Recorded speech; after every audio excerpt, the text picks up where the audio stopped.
Not far from this banana republic and this Victoria's Secret, there's the sound of gunfire. No wonder there's a war going on. The Army is waging a battle to attract new recruits, hoping the popularity of video games is part of their winning strategy. You come in to play games, and your eye starts to wonder, oh, what the Army does have to offer, and maybe it's something for me. This is the Army Experience Center in the Franklin Mills Mall in suburban Philadelphia. It opened about 4 months ago. Here, anyone can play with an Xbox. There are 19 of them. Or shoot the enemy from a full-scale Humvee. Or a Black Hawk helicopter. The simulators were enough to convince Brett Verbeck. He signed up to train to be a Black Hawk mechanic. In the regular recruiting stations, you don't get to see all this type of stuff. What do you make of the idea of using the video games here? Well, see, I think it's just a ploy to bring them in, and hey, we have something we love, and then then you get curious. It is the first and only Army recruitment facility of its kind, costing $13 million, money the Army spent to boost recruitment. You will be taking the physical tomorrow. The Army recruited 80,517 active personnel in its last fiscal year, just slightly ahead of its goal. But with 2 real wars being waged, more personnel are needed. Traditionally, during bad economic times, the Army does see more recruits. But the idea of using video games as a recruiting tool doesn't appeal to every recruit. It puts an unrealistic edge to it as well, where you're going to go into it thinking it's just a video game when it's not. You want to make it clear that when people come in, what they're experiencing here is a simulation. It's very different when you're actually going into the armed services. A lot of this stuff that we have here serves to pique someone's interest. In the Army Experience Center, you're not going to get a pushy, hard sell. I mean, we really just want people to understand the Army.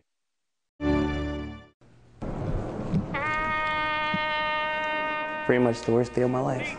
And I just felt like this silent scream inside of me. I opened up the door, and there he was. Ready. Then I saw the hose double looped around his neck. He was gone. These former soldiers all served in Iraq, only to die battling an enemy they could not conquer. Their loved ones now speaking out in their names. They survived the hell that's Iraq, and then they come home, only to lose their life. 23-year-old Marine reservist Jeff Lucy hanged himself with a garden hose in the cellar of his parents' home, where his father Kevin found him. There's a crisis going on, and people are just turning the other way. Kim and Mike Bowman's son Tim was an Army reservist who patrolled one of the most dangerous places in Baghdad, known as Airport Road. His eyes, when he came back, were just dead. The light wasn't there anymore. 8 months later, on Thanksgiving Day, Tim shot himself. He was 23. Diana Henderson's son Derek served 3 tours in Iraq. He died jumping off a bridge at 27. Going to that morgue and seeing my baby, my life will never be the same. Beyond the individual loss, it turns out little information exists about just how widespread suicides are among those who have served in the military.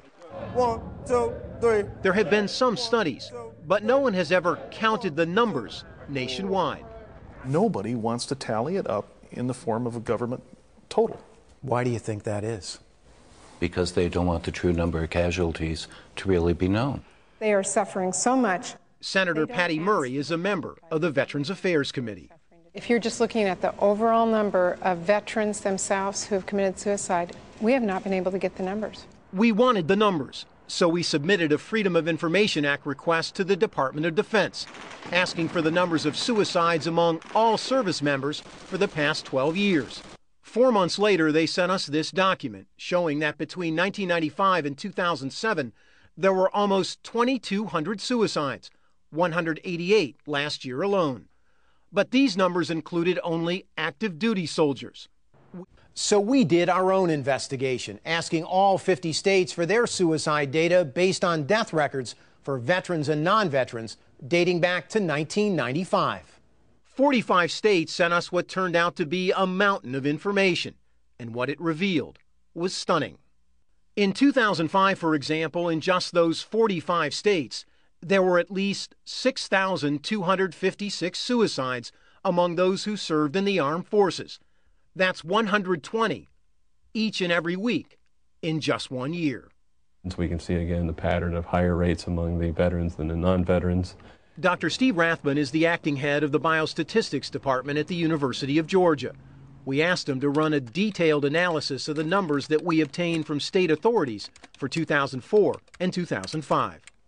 We found that veterans were more than twice as likely to commit suicide in 2005 than non-vets. One group stood out, veterans 20 to 24, those who have served during the War on Terror. They had the highest suicide rate among all veterans, estimated between 2 and 4 times higher than civilians the same age, at rates from 23 to 32 per 100,000 people, versus just 8 for non-vets. Wow, those are devastating. Paul Sullivan, a former VA analyst, is now an advocate for veterans' rights.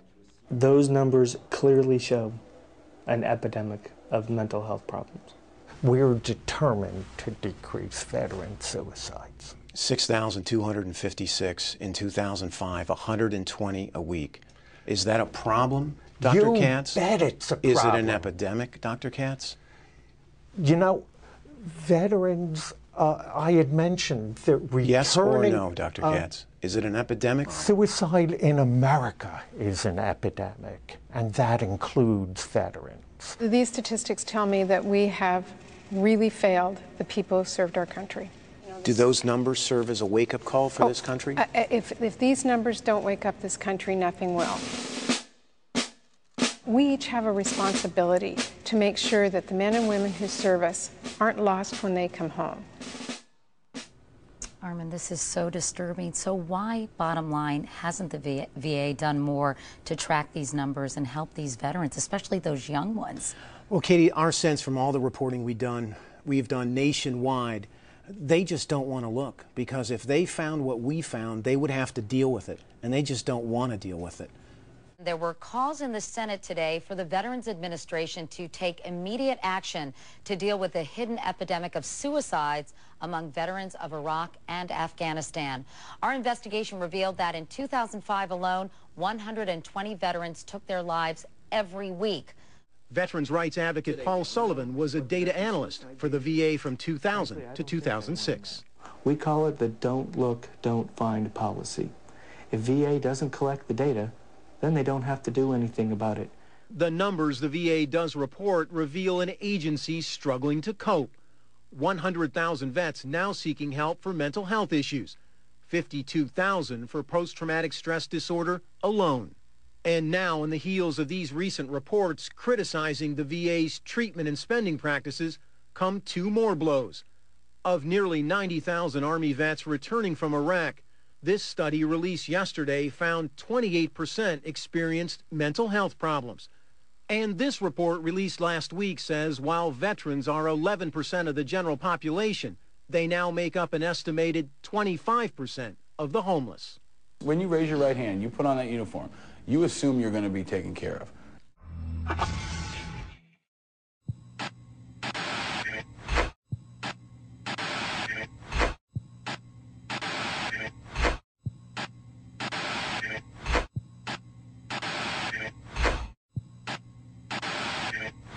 Oil has shot up over 200% in the last year. Main difference between the blue states and the red states. The missile shield is designed to protect the West from nuclear weapons. Russia, the world's leading oil producer, is tightening supply. This isn't just about politics. It's about how we avoid World War III. It's about how we avoid World War III. And it's about the culture creation industry, how ideas are downloaded into people's minds via fiction primarily, using high drama with emotion plus crisis, a situation in a movie and drama is a tremendous method of getting points across. It's almost like coupling an idea with the drama, and it's downloaded like a virus into your subconscious, and you're being programmed. And it's called predictive programming.